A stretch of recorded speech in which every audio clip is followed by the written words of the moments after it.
नमः सिद्धेभ्यः।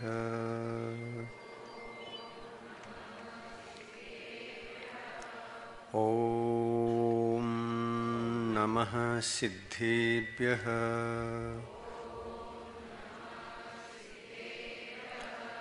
ॐ नमः सिद्धेभ्यः।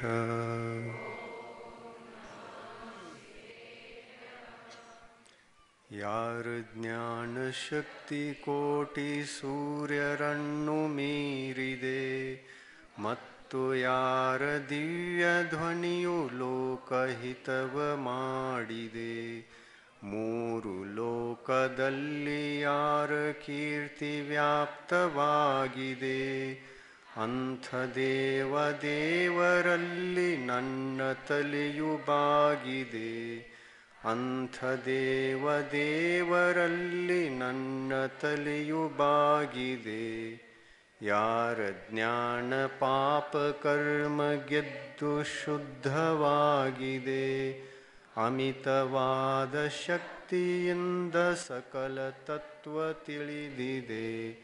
ಲೋಕದಲ್ಲಿ ವೀತರಾಗ ಪೂಜ್ಯ ಪದವಿ ಹೊಂದಿದೆ. ಅಂಥ ದೇವರಲ್ಲಿ ನನ್ನ ತಲೆಯು ಬಾಗಿದೆ. ಅಂಥ ದೇವರಲ್ಲಿ ನನ್ನ ತಲೆಯು ಬಾಗಿದೆ. पंच परमेष्टि भगवान की, अहिंसा परमो धर्म की, आचार्य गुरुवर श्री विद्यासागर मुनि महाराज की जय हो। परम पूज्य एक मुनि श्री नियम सागर जी मुनि महाराज की जय हो। समस्त आचार्य संघ की जय।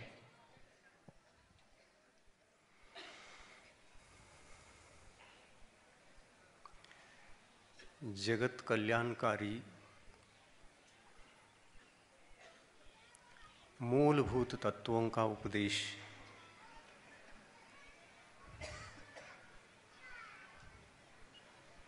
अनादिकाल से इस धरती पर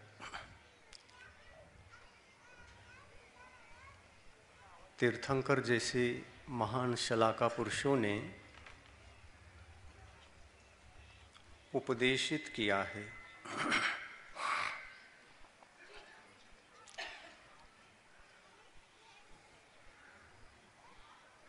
उनके तत्व सर्व जीवों के लिए कल्याणकारी होने से सर्वोदय तत्व के रूप में संसार के अंदर प्रस्तुत होते हैं।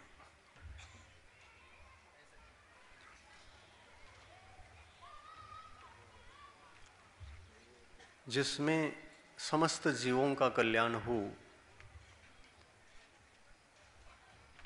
वे तत्व सर्वोदय तत्व कहलाते हैं। उन तत्वों की आराधना संसार के भवबंधनों से मुक्त होने के लिए भव्य जीवात्मा करते हैं।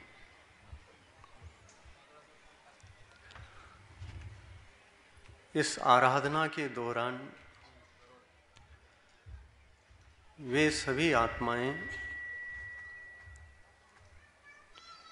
स्वयं के भीतर एक आनंद की अनुभूति भी करने के साथ साथ सुखानुभूति को भी प्राप्त होते हैं। एक ओर आनंद, एक ओर अत्यंत प्रसन्नता और एक ओर अंतरंग में परमार्थ की अनुभूति, परमार्थ सुख की अनुभूति संसारी प्राणियों को प्राप्त होना प्रारंभ होता है।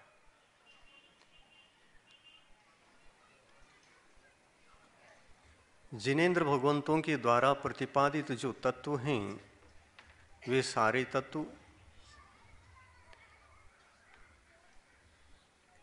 अहिंसा तत्व के रूप में उनका मूल रूप बेस है।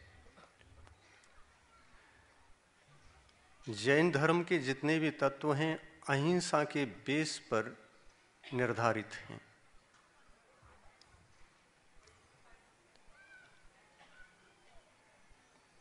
तत्व और तत्व के सिद्धांत जितने भी होते हैं वे यदि अहिंसक हों तो कल्याणकारी सिद्ध होते,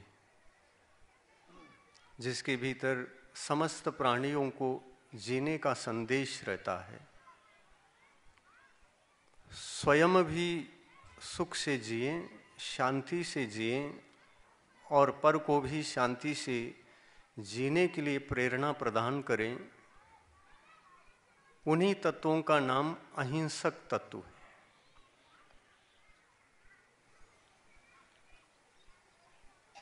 स्वयं दुखी नहीं होना, दुखियों के दुख को देख न पाना, ये धर्मात्मा का लक्षण होता है।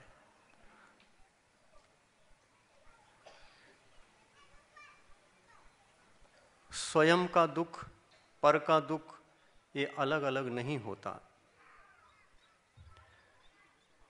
दुख दुख ही होता है। दुख जिस प्रकार से हमें दुखी करता है उसी प्रकार पर जीवों को भी वह वैसा ही दुखी करता है। दुख किसको होता है यह यदि हम विचार करके देखते हैं, विचार के दौरान पता चलता है दुख शरीर को नहीं आत्मा को होता है। आत्मा और शरीर ये दोनों भिन्न भिन्न वस्तु हो करके भी एक जड़ और एक चेतन है। इस कारण से जड़ को चेतनता न होने के कारण से सुख और दुख आदि का अनुभव शरीर के लिए नहीं होता। सुख और दुख का अनुभव आत्मा के लिए होता है। शरीरधारी अनंत आत्माओं में से ऐसे कौन सी आत्माएं हैं जिनके जीवन में सुख और दुख ना हो? एक आध भी प्राणी नहीं मिलता, एक आध भी जीवात्मा नहीं मिलता जिसको केवल सुख हो या केवल दुख हो। सुख के पश्चात दुख और दुख के पश्चात सुख, ये दोनों जहाँ पर होते हैं उसी का नाम संसार है, संसार का जीवन है, संसार की यात्रा है।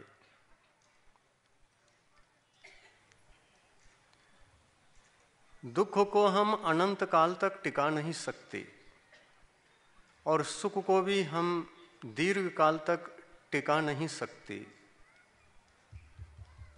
ये दोनों क्षणिक हैं। दुख आया है तो जाएगा निश्चित है, सुख आया है तो वो भी जाने वाला है, निश्चित है। संसारी प्राणियों को जो सुख मिलता है वह असली सुख न होने से वो जाने वाला सुख होता है, नष्ट होने वाला नश्वर सुख होता है।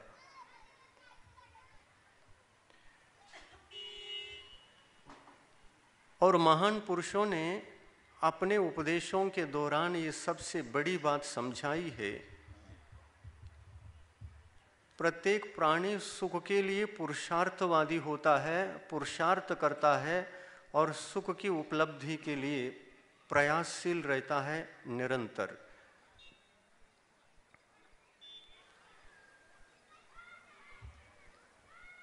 निरंतर प्रयासशील होकर के जब वह सुख के प्रति पुरुषार्थी बनकर सुख को प्राप्त करता है तो उसके लक्ष्य में, उसके ध्येय में क्षणिक सुख ही होता है, क्योंकि वह स्थायी सुख से अपरिचित है, उसका ज्ञान है ही नहीं।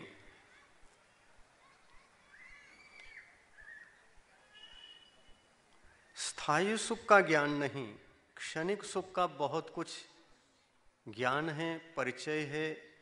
अनादिकाल से उसी सुख को पाया है, त्यागा है, पाया है, त्यागा है। यह सुख मिलना छूटना, मिलना छूटना, ये अनादिकाल से हो रहा है। और यह अनादिकाल से जो हो रहा है, इस पर विचार जो विशेष रूप से करने लगता है, उसके जीवन में धर्म की उपलब्धि स्वाभाविक रूप से होती है।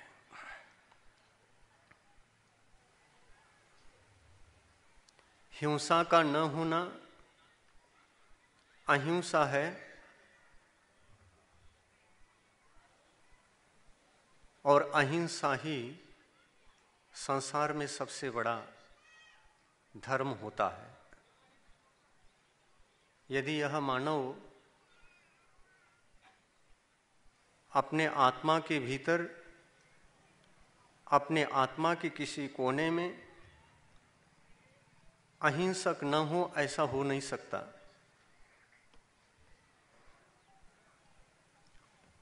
उसके जीवन में हिंसा की क्वांटिटी कितनी भी हो, हिंसा से वह हिंसा के विचारों से भरा हुआ भी हो,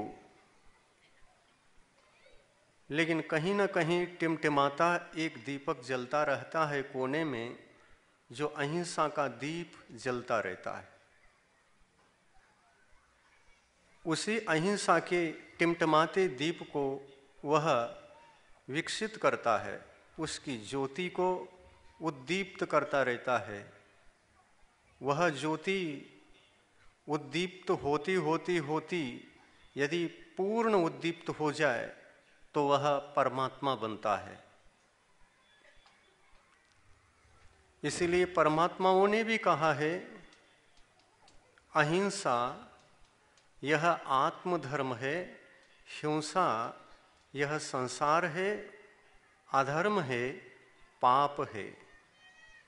इससे छुटकारा पाने का प्रयास संसारी प्राणियों को करना चाहिए, क्योंकि हिंसा अपना वास्तविक जीवन नहीं है। अपना वास्तविक जीवन तो अहिंसा ही है।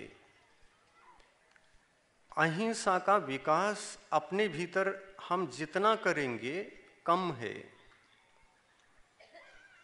और यह विकास करते करते करते जब हम परिपूर्ण अहिंसक बनेंगे, उस दिन हम संसारी नहीं रहेंगे। संसार के भीतर एक महान आत्मा, पुण्यशाली आत्मा, भाग्य आत्मा, भाग्यवान आत्मा, परमात्मा रहेंगे। परमात्मा अवस्था में रंच मात्र भी हिंसा नहीं होती।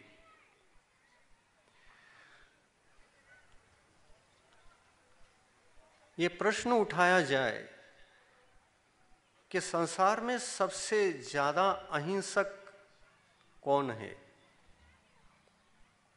तो पहले नंबर में उनका नाम आएगा भगवान। भगवान परम अहिंसक होते हैं। वो किसी को दुख नहीं देते, वो किसी को पीड़ा नहीं पहुंचाते, वो किसी प्रकार से किसी के प्रति अहित का भाव नहीं करते। सुखी रहे सब जीव जगत के, कोई कभी न घबरावे, वैर पाप अभिमान छोड़ जग नित्य नए मंगल गावे। यह भावना जो छद्मस्त अवस्था में भगवान बनने से पूर्व छद्मस्त अवस्था में जो भावना भाई थी, उसका फल साकार हो चुका है। परमात्मा अवस्था ही उसका साकार रूप है। सुखी रहे सब जीव जगत, कोई दुखी न रहे। ऐसा कौन सोचता है? भगवान नहीं सोचते। भगवान सोचने से परे हो चुके हैं। अब उनको कल्याण की कामना करने की जरूरत नहीं है। उनके माध्यम से स्वतः संसार का कल्याण हो जाता है। उनको देखते ही बोध प्राप्त होता है इस संसार को, और संसार में रहने वाले संसारी प्राणी परमात्मा के रूप को देख देख कर उनके आदर्शों को प्राप्त करते हैं, उनके आदर्शों पर चलते हैं, उनके आदर्शों का अनुकरण करते हैं। ये अनुकरण करने के भाव उत्पन्न क्यों हो गए? इसमें क्या कारण है कि भगवान को देखने से भगवान का प्रभाव हमारे मन पर पड़ा और हम सोचने लगे हमें भगवान जैसे ही शांत रहना चाहिए, सुखी रहना चाहिए, अपने आत्मा को मंगलमय रखना चाहिए। इस प्रकार के विचार आत्मा के भीतर क्यों आए? इसलिए आए ना,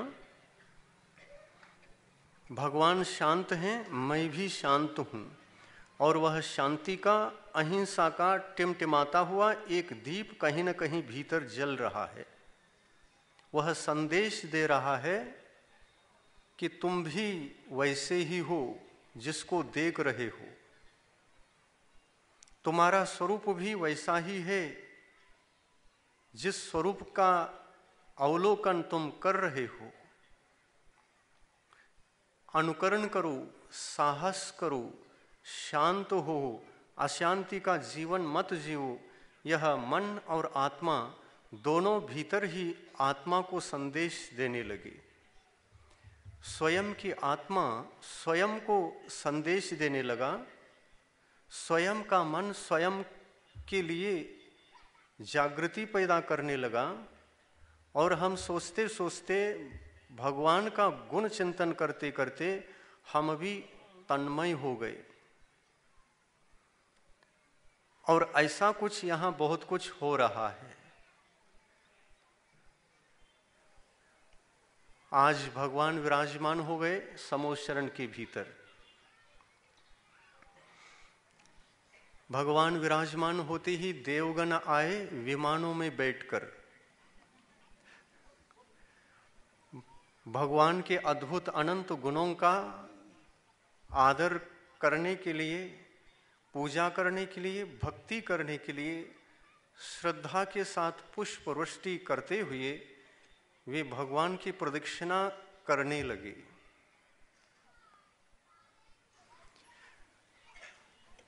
देवलोग यही करते रहते हैं समोशरण में।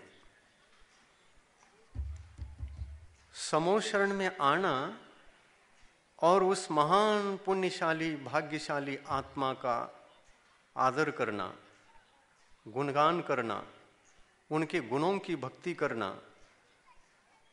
उनके गुणों का अनुसरण करना और अपने जीवन को कल्याणमय बनाने के लिए पूजा भक्ति अनुष्ठान में लीन हो जाना, ये देवों की भक्ति कहलाती है।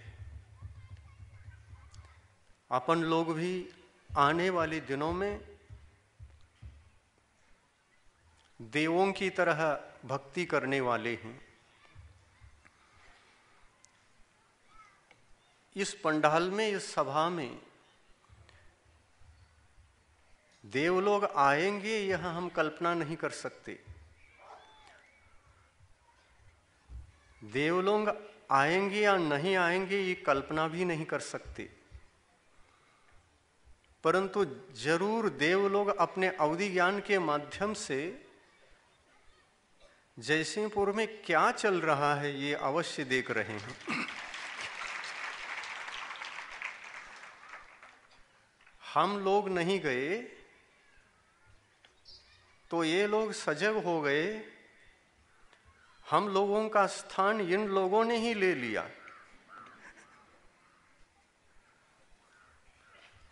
इंद्र सोच रहा होगा मैं उपस्थित यदि नहीं हुआ तो ये लोग मेरी अनुपस्थिति का अनुभव नहीं करेंगे, उस स्थान की पूर्ति अवश्य करेंगे। स्वयं ही इंद्र बनेंगे। इंद्र बनने की बोली लेकर यहां बोली लेकर इंद्र बन सकते हैं, लेकिन इंद्र को कोई बोली लेनी नहीं पड़ती। ये देवगण, ये स्वर्ग के समस्त देवताएं समूह शरण में आने के पश्चात ये कोई बोली एली नहीं चलती। वे भगवान के बोल को सुनने आए, सुनने आते हैं, भगवान को समझने आते हैं, भगवान को समझकर अपने को समझने के लिए आते हैं। भगवान को समझना स्वयं को समझने के लिए होता है, और देवलोग इसी उद्देश्य से आते हैं। और वे कहते हैं हम देवलोग अगर मनुष्य होते तो कितना अद्भुत होता है जीवन, कितना अद्भुत जीवन होता। देवलोग ये विचार करते हैं कि ये बड़े भाग्यशाली हैं मनुष्य, हम वहां जाए या न जाएं, लेकिन हमारे जीवन को और स्वयं के जीवन को तुलनात्मक दृष्टि से चिंतन करके, टैली करके, मनन चिंतन करके सारभूत तत्व को निकाल लेते हैं ये लोग। हम चिंतन तो बहुत करते हैं लेकिन कुछ कर नहीं सकते, क्योंकि हमारा पद ही ऐसा पद है, हमारा जन्म भी ऐसा जन्म है जिस जन्म के भीतर हम मनुष्य जैसे कुछ साधना नहीं कर सकते। उच्चतम साधना हम लोगों के माध्यम से संभव नहीं है। देवलोग सभी कर सकते हैं। समूह शरण की रचना तो 1-2 मिनट में चुटकी बजाते बजाते सैकड़ों किलोमीटर विस्तृत समूह शरण की रचना हो जाती है। और यहां पर समूह शरण की रचना मनुष्य कर रहे हैं तो दिन रात एक कर रहे हैं, तब भी इतना नहीं हो पा रहा है।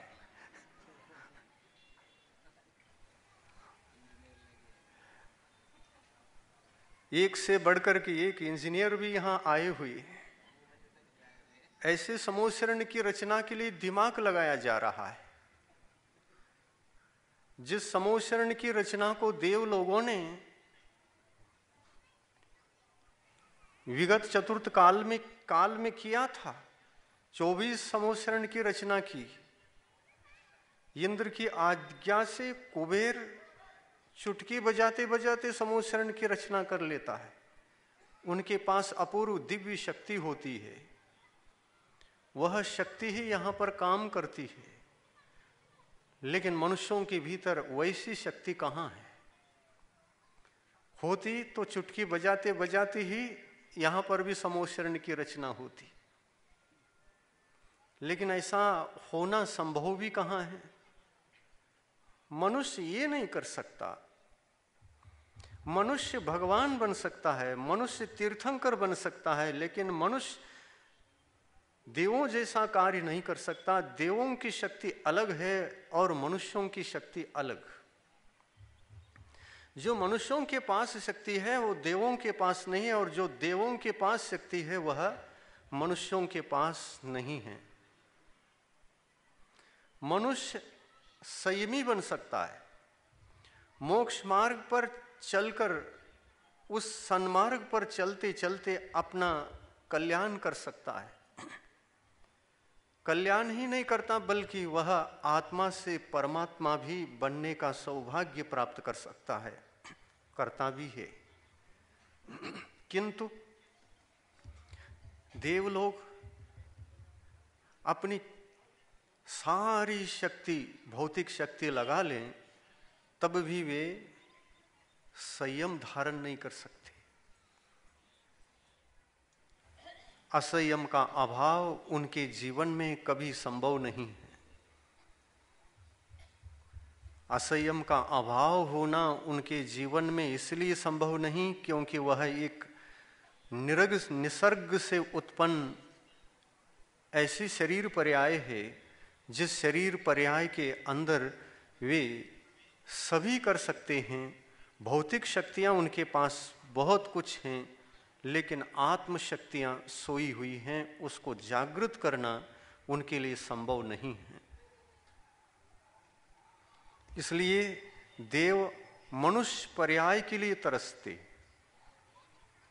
और मनुष्य वो मनुष्य जो ना समझ है, अज्ञान में है, वे क्या कहते हैं? मुझे गॉड बनना है।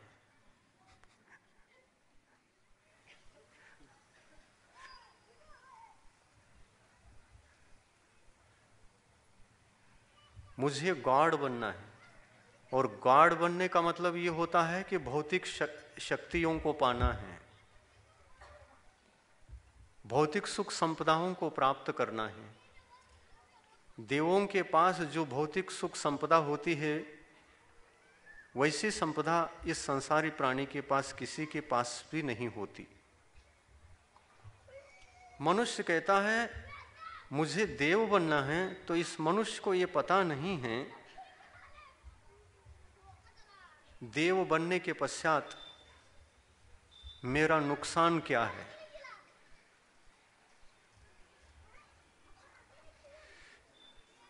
देव बनने के पश्चात मेरा नुकसान क्या है।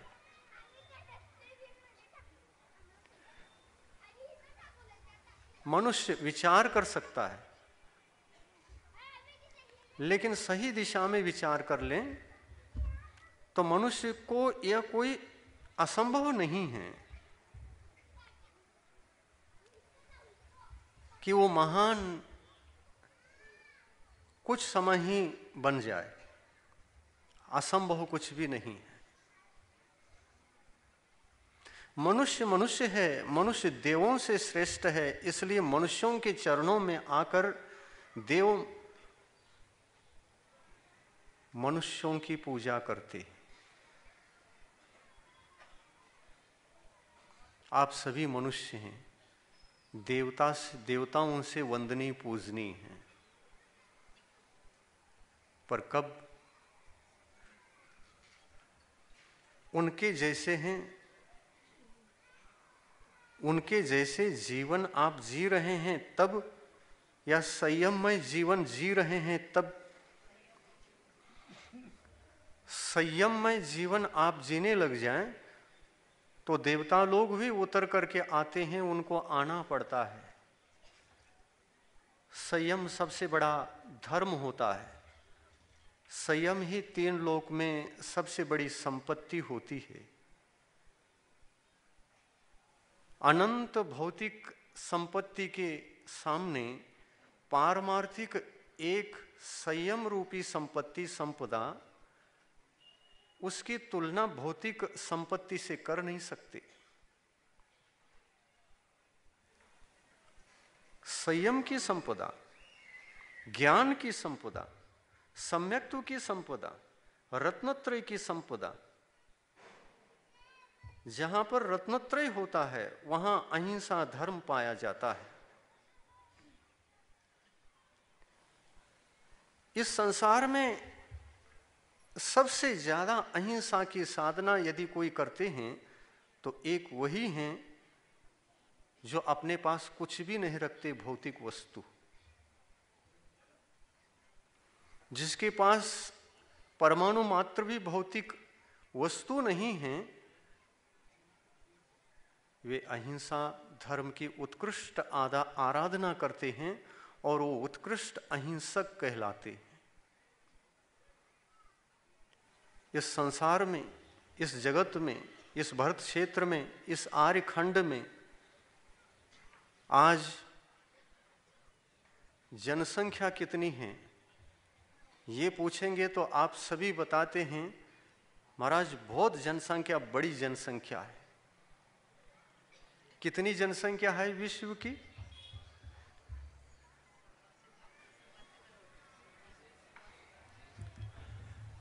सवा सौ करोड़ तो भारत में ही हैं।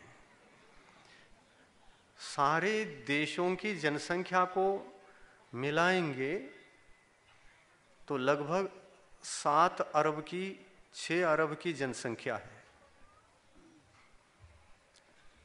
इतना है ना महाराज, आपको ही पता, हमको उससे क्या लेन देन।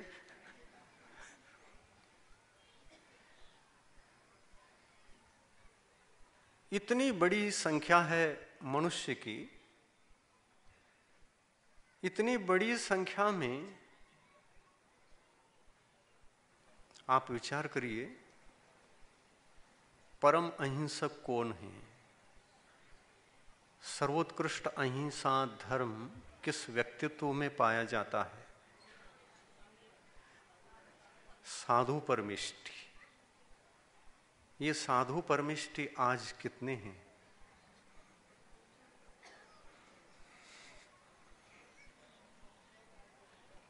कितने? 100, 150, 1000, लाख? ये दिगंबर साधु आज संसार में 1000 के ऊपर नहीं है। और उसमें भी जो वास्तव में परमार्थ की साधना करते हैं, अपने आचार विचारों में सर्वोत्कृष्ट अहिंसा धर्म को जीवित रखते हैं, वो और भी कम होते। अहिंसा ही धर्म है और अहिंसा की परिपूर्णता, अहिंसा धर्म की परिपूर्णता परमात्मा में होती है। अरहंत परमात्मा पूर्ण अहिंसक माने जाते हैं। फिर भी कुछ कमी है, बाल के बराबर, बाल का खाल हम निकालने के लिए चले जाएं कि हिंसा को ढूंढने के लिए निकले तो वहां पर भी थोड़ी सी हिंसा पाई जाती है। परंतु सिद्ध परमात्मा के भीतर हम अहिंसा नामक कोई चीज ढूंढ नहीं सकते। सिद्ध भगवान ही परम अहिंसक माने जाते हैं। अरहंत भगवान भी परतंत्रता की अनुभूति कर रहे हैं। उनको भी व्यथा है, बंधन है, बंधन की अनुभूति करते हैं। परतंत्रता की अनुभूति अरहंत भगवान भी करते हैं, तो उनको सुख कहां है? सुख नहीं है तो किसी न किसी रूप में कहीं न कहीं थोड़ा सा अटकाव है, दुख है। और यह शरीर का बंधन, कर्मों का बंधन, ये आत्मा को परतंत्र कराने वाला, ये दुख को ही उत्पन्न करता है, पीड़ा को ही उत्पन्न करता है। शरीर धारण करके सुख की अनुभूति करना भी दुख है,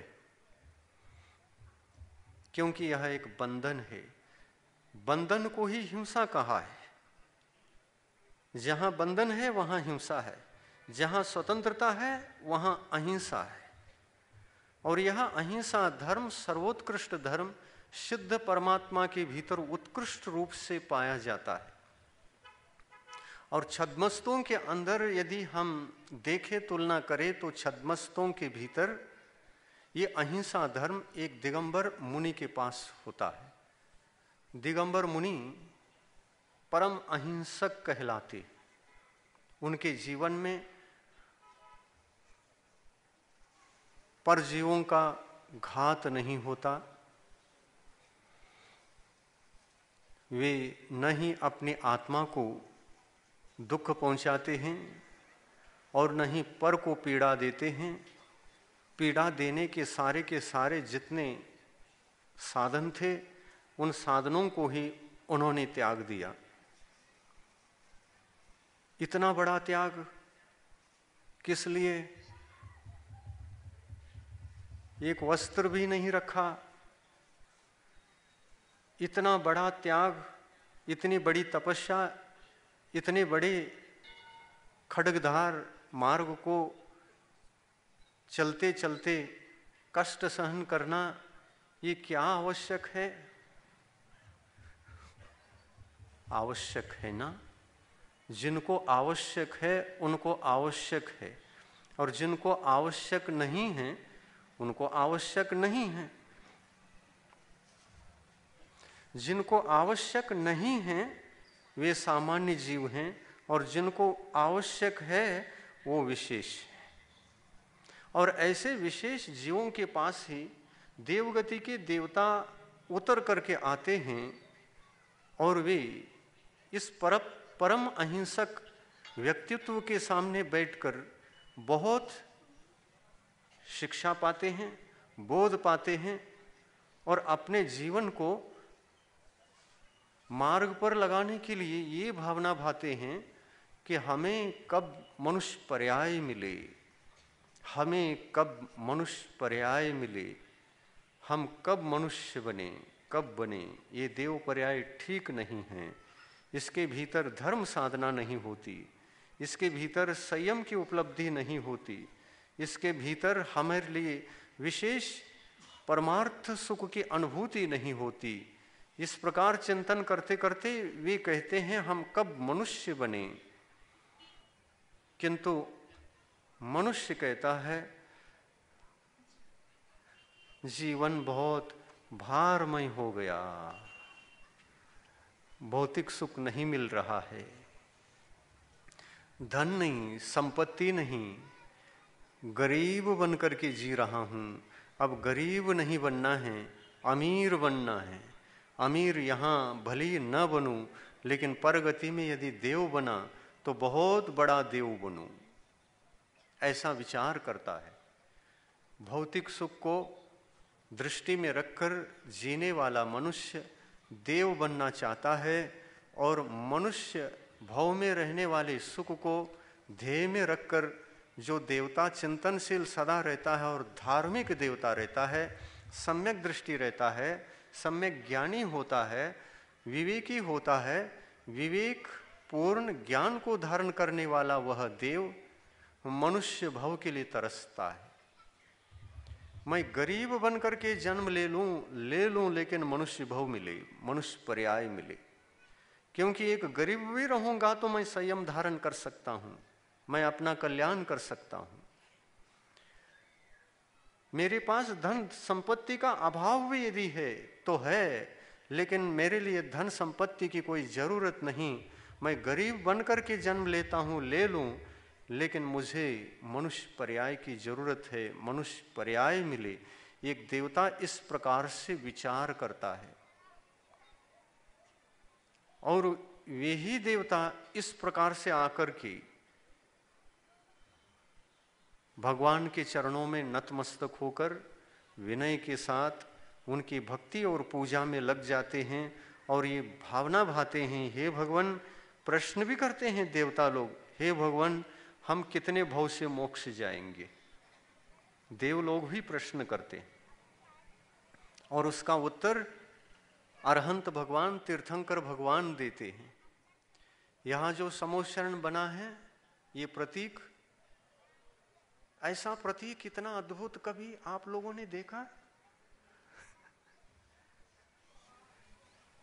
देखते देखते यहां पर कुछ लोग कहने लगे थे कि महाराज यहां आते ही हम गुंग हो जाते हैं, हम घर को भूल जाते हैं, हम अपने परिवार को भूल जाते हैं। हम इसको देखते देखते ही कुछ अद्भुत सा आनंद अनुभूति अपने भीतर होने लगती है, और ये देखते देखते क्या हो रहा है समझ तक नहीं आता। ये अनुभूति अभी तो कम है। 16 दिन जब बैठ करके पूजा करोगे ना भगवान को देख देख करके, तब कितना बड़ा मजा आएगा।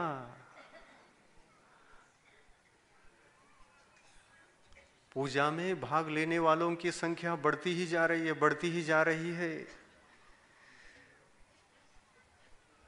लोगों को बताया जा रहा है आसपास के लोग जरा सहयोग करें, पूजन करें, शाम को घर चले जाएं, सुबह उठ करके जल्दी आएं। क्योंकि दूर दूर के लोग बहुत आने की संभावना बन रही है और दूर के लोग बहुत आएंगे, थोड़ी व्यवस्था में मदद मिलेगी, मदद होगा।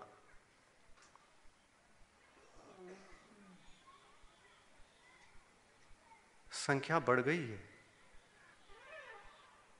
और साक्षात भगवान महावीर होते तो मालूम नहीं कहां कहां से आती, पूरा भारतवर्ष ही आकर के बैठ जाता है यहां।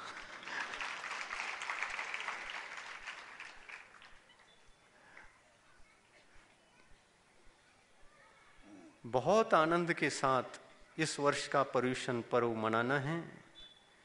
यहाँ पर एक पर्युषण पर्व और उसके साथ आने वाला एक पर्व जो जुड़ गया है तीर्थंकर प्रकृति के बंध में, कारणीभूत पर्व षोडश कारण महान पर्व। अगर ये पर्व न होता तो तीर्थंकर ही न होते। इतिहास में अनंत तीर्थंकर जो हो चुके हैं वे इसी पर्व की देन है। ये पर्व दोनों अनादि हैं। दशलक्षण पर्व भी अनादि है और षोडश कारण पर्व भी अनादि है। दशलक्षण पर्व सामान्य है और षोडश कारण पर्व एक विशेष पर्व है। इस पर्व के आचरण से आत्मा उस संस्कार से संस्कारित होता है जिस संस्कार के माध्यम से आगामी भवों में वो तीर्थंकर भी बन सकता है। लगाओ लाइन, तीर्थंकर बन जाए बन जाए। लॉटरी तो निकालना ही, लॉटरी टिकट लेने में क्या दिक्कत है, टिकट लेकर के खड़े हो जाओ। और ये भावनाएं टिकट के समान है और इस टिकट के अंदर एक शर्त है, कुछ नियम हैं, कुछ नियमावलियां हैं, कुछ अनुशासन भी है। इसके अंदर ये शर्त है, इन भावनाओं को भाने के लिए अपने आप को तैयार करना पड़ेगा, कुछ पात्रता हासिल करनी पड़ेगी, कुछ योग्यता अपने पास आवश्यक है। वो कौन सी योग्यता?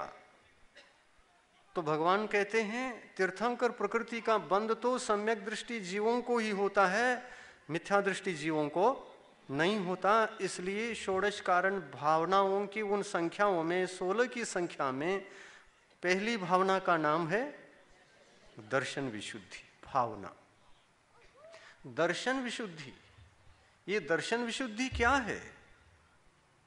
दर्शन यानी सम्यक दर्शन, दर्शन यानी जैन दर्शन, जैन दर्शन यानी सम्यक तो रूप दर्शन, जो समीचीनता ही समीचीनता जिसके भीतर हो, जहां पर अज्ञान न हो, जहां पर अंधविश्वास न हो, जहां पर सच्चे देवशास्त्र गुरु की चर्चा चलती हो, जहां पर सच्चे सच्चे तत्वों का चिंतन मनन होता हो, चर्चा चलती हो, उसका नाम है दर्शन।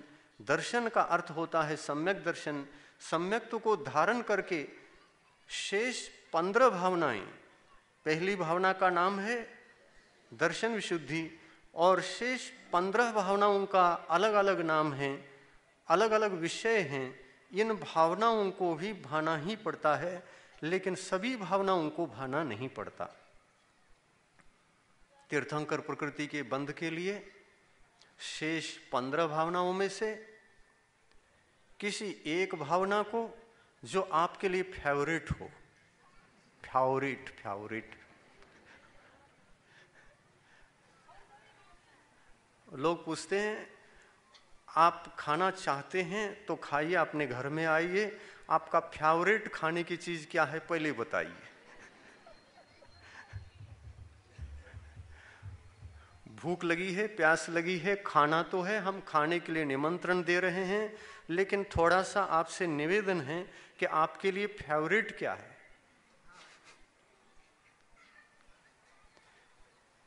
प्रत्येक व्यक्ति के जीवन में कुछ न कुछ फेवरेट कोई विषय होता है। आपका फेवरेट एक्टर कौन है, एक्टरी कौन है, उद्योग कौन है, व्यवसाय कौन सा है, खाने में आप विशेष रूप से क्या खाते हैं, फलों में कौन सा फेवरेट फल है, रोटी में कौन सा फेवरेट रोटी है, व्यंजनों में कौन सा व्यंजन फेवरेट है। तो कोई कहता है कर्जिकाई फेवरेट है,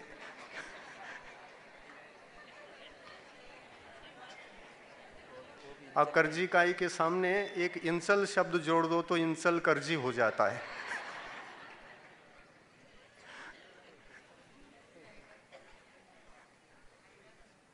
इंसल कर्जी और फिर बाद में काई।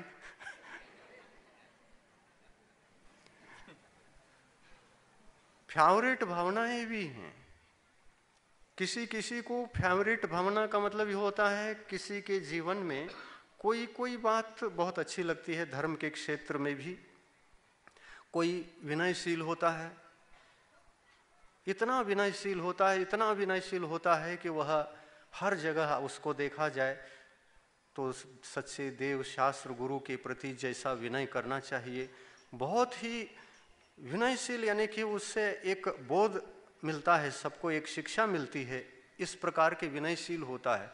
यह विनयशील प्रवृत्ति, विनयशील भावना ये सम्यक्त्व के साथ अगर जुड़ जाती है तो तीर्थंकर प्रकृति के बंध के संस्कार आते हैं, तत्संबंधी विशुद्धि की उत्पत्ति होती है और तीर्थंकर प्रकृति का बंध प्रारंभ हो जाता है। और इस बंध के लिए या तो केवली और श्रुत केवली के पाद मूल में होना चाहिए। केवली श्रुत केवली के पाद मूल में बैठ करके हम विनय के माध्यम से भी तीर्थंकर प्रकृति का बंध कर सकते। जो विनय से करे वे विनय भावना फेवरेट हो जाता है।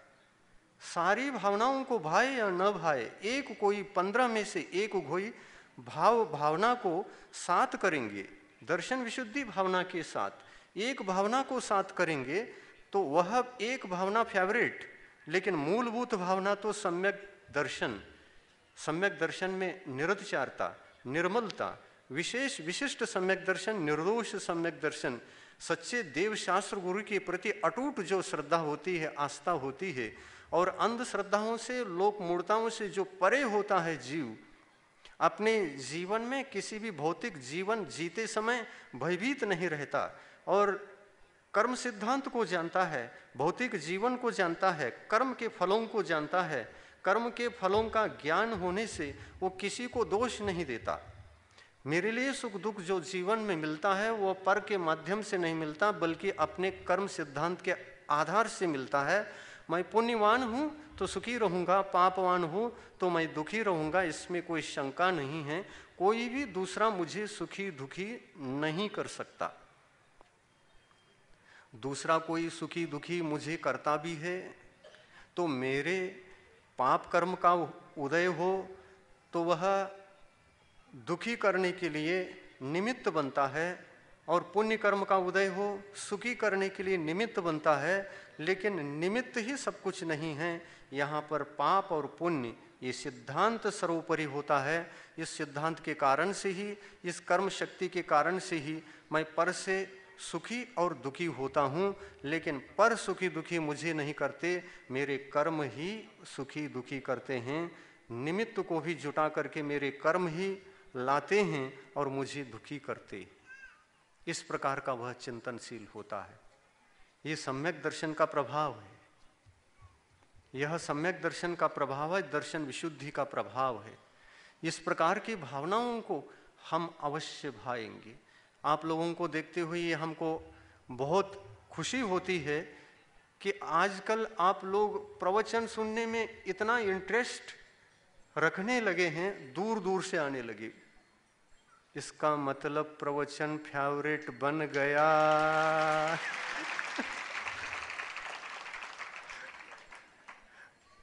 और यही प्रवचन भक्ति है। उसमें एक भक्ति है, प्रवचन भक्ति।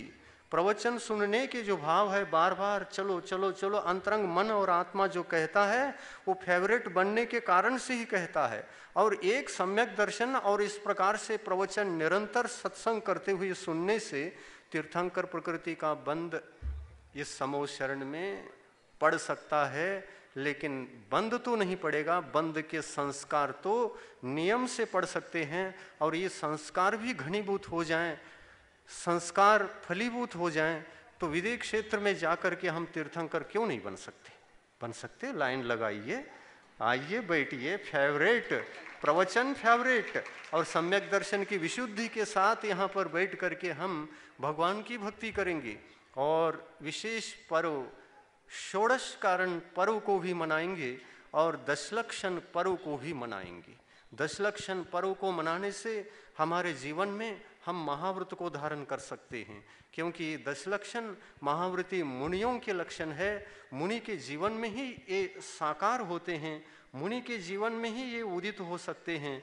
गृहस्थ अवस्था में, हिंसामय जीवन में, परिग्रहमय जीवन में, पापमय जीवन में ये दशलक्षण स्वरूप जो गुण हैं, 10 गुण हैं, 10 धर्म हैं, इन धर्मों की उत्पत्ति हम परिग्रह सहित अवस्था में नहीं कर सकते। और जो नहीं कर सकते, करने हेतु जो पवित्र भावना रखते हैं, वे ही मुनियों के इन 10 धर्मों को आराध्य समझकर और स्वयं अपने आप को आराधक समझकर, आराध्य जो मुनि के गुण होते हैं वे आराध्य होते हैं, उन गुणों की उपासना 10 दिन तक 10 धर्म में करते। किंतु एक विशेष बात ये है कि जो विशेष रूप से जैन समाज में ज़्यादा स्वाध्याय करते हैं, समझदार हैं, चिंतनशील होते हैं, वे 10 दिन तक कैसे अपना जीवन व्यतीत करते हैं, 10 दिन कैसे निकालते हैं, इसका भी एक विशेष उनके पास एक विशेषता होती है। वो क्या सोचते हैं, 10 दिन ही तो धर्म आराधना के लिए प्राप्त होते हैं साल भर में, 10 ही दिन तो आते हैं साल भर में। ये 10 दिन हमारे लिए 10 धर्मों की आराधना करते करते उन गुणों की संस्कार को अपने आत्मा के ऊपर डालने के लिए मुनि जीवन क्या होता है मोक्ष मार्ग में, आर्यिका का जीवन क्या होता है इस जैन धर्म के, जैन साधना के पथ पर, इसकी विशेष अनुभूति करने के लिए कई लोग दशलक्षण पर्व के इन 10 दिनों में 10 दिन के लिए घर को ही त्याग देते। 10 दिन घर नहीं जाते, दुकान बंद, दुकान बंद, मकान बंद, मकान बंद नहीं होता, मकान खुला रहता है, दुकान बंद कर देते हैं, मकान का त्याग करते हैं और कहीं किसी साधु के सत्संग में जाकर के दशलक्षण मनाने हेतु 10 दिन वहाँ पर बड़े खूब आनंद के साथ, ठाट बाट के साथ, निश्चिंत होकर, निर्मल होकर, पवित्र होकर दशलक्षण धर्म की आराधना करते हैं। 10 दिन के लिए अगर घर त्याग हो जाए तो घर हमारे लिए 10 दिन तक आश्रम बन जाता है। त्याग कहाँ करना है? अंतरंग में। 10 दिन तक ये संकल्प करके चलो, भले ही पूजन करके घर में जा रहे हो, ये संकल्प ले लो कि ये घर मेरा नहीं है 10 दिन के लिए। मैं घर का कोई पंच पाप रूप जो कार्य होते हैं उस प्रकार के कार्य को मैं 10 दिन के लिए नहीं करूंगा, लेकिन इस घर में ही रहूंगा। 5 पापों को त्याग करके मैं दशलक्षण पर्व का आचरण करूंगा और एक आर्यिका के समान अपना जीवन बनाऊंगा और एक मुनि के समान मैं अपना जीवन बनाऊंगा। मैं 10 दिन के लिए 10 धर्म की आराधना इस प्रकार से त्याग के रूप में मनाऊंगा। इस प्रकार का यदि संकल्प हो जाए, संकल्प बन जाए, तो एक गृहस्थ भी 10 दिन के लिए मुनि के समान होता है, गृह त्यागी गृहस्थ। और एक श्राविका भी आर्यिका के समान, उपचार महाव्रती आर्यिका, आर्यिका के समान कहलाती है। घर को कम से कम 10 दिन के लिए आश्रम बनाओ। घर जाओ, कोई बात नहीं है, घर तो जाना ही पड़ता है। और दूर से आ रहे हैं तो घर छोड़ो, यहां पर आकर के रहो। 10 दिन तक अच्छी तरह से धर्म साधना करो, अनुभूति करो कि मोक्ष मार्ग में निराकुलता की साधना किस प्रकार से होती है।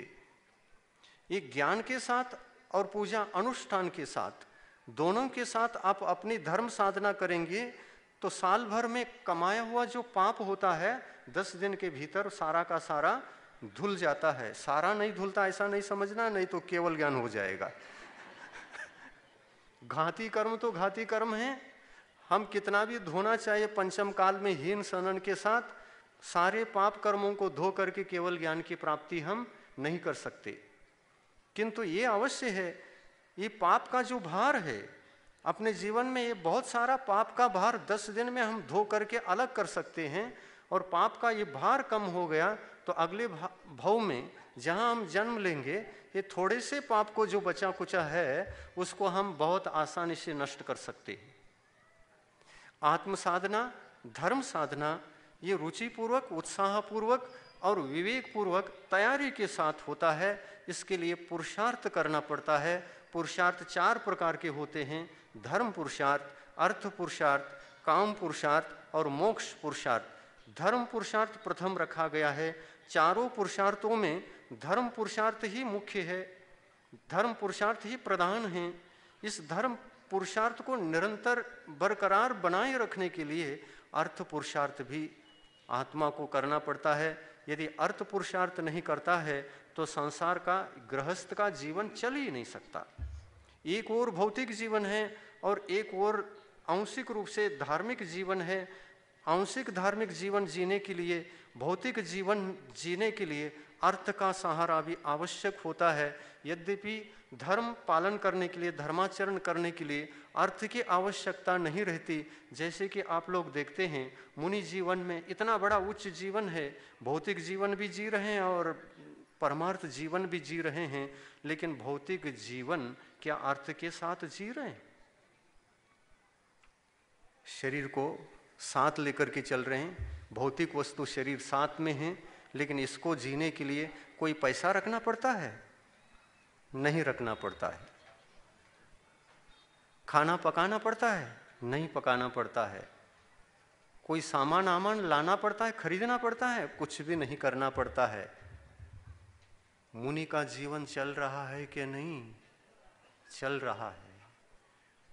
भौतिक शरीर को चला रहे हैं, लेकिन इस भौतिक शरीर को किस काम में ले रहे हैं? धर्म की रक्षा के काम में ले रहे हैं, धर्म के विकास अभिवृद्धि के लिए उसको उपयोग में ले रहे हैं। एक बार का आहार और यह शरीर, ये दोनों ही भौतिक वस्तु आत्म कल्याण के लिए, धर्म के विकास के लिए, धर्माचरण के लिए काम में आते हैं। धर्म पुरुषार्थ, सही धर्म पुरुषार्थ जो होता है, सर्वोत्कृष्ट धर्म पुरुषार्थ तो मुनि के जीवन में ही होता है, और श्रावक के जीवन में जो धर्म पुरुषार्थ होता है वो अर्थ के साथ में होता है। क्योंकि अर्थ के बिना भौतिक जीवन चला नहीं सकते और धर्म की साधना उत्कृष्ट रूप से कर नहीं सकते। आंशिक धर्म साधना और एक तरफ अर्थ पुरुषार्थ इस संसार को, इस शरीर को चलाने के लिए होता है। धर्म पुरुषार्थ के उपरांत अर्थ पुरुषार्थ है, अर्थ पुरुषार्थ के उपरांत काम पुरुषार्थ है। इस परंपरा को, इस मानव जाति को, इस परिवार को, इस धर्म के परिवार को, इस दीपक को बुझे न, मनुष्य गति की मनुष्य पर्याय निरंतर बनी रहे। क्योंकि मनुष्य भाव से ही मोक्ष होता है, मनुष्य भाव से ही निर्वाण की प्राप्ति होती है। अगर कोई काम पुरुषार्थ न करे तो मानव जाति समाप्त हो जाएगी और मोक्ष यहाँ से होना है। तो बरकरार जीवों को स्वागत करना पड़ता है, कहीं से भी आ जाए। मोक्ष प्राप्ति के लिए यही एकमात्र मनुष्य भाव ही साधन है और इसी से, यहीं से निर्वाण की प्राप्ति होती है। तो वह निर्वाण की प्राप्ति के लिए प्रयास करे, इस भावना को रख कर के वह काम पुरुषार्थ भी करता है, अर्थ को पीछे दे देता है और उसकी परंपरा को निरंतर बनाए रखता है। किंतु ये बीच के जो 2 पुरुषार्थ हैं, अर्थ पुरुषार्थ और काम पुरुषार्थ, ये दोनों ही भौतिक हैं।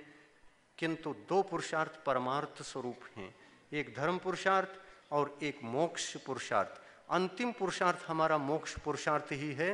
इस मोक्ष पुरुषार्थ को करते करते हमें मोक्ष को ध्येय में रखकर धर्म पुरुषार्थ करते करते हमें मोक्ष तक ही पहुंचना है। वह मोक्ष पुरुषार्थ सर्वोपरि है। समय बहुत हो गया है, 6 बजने को है और आकुलता होती है ना आप लोगों को भी, इसलिए ज़्यादा पुरुषार्थ मैं भी नहीं करूँगा उपदेश देने का।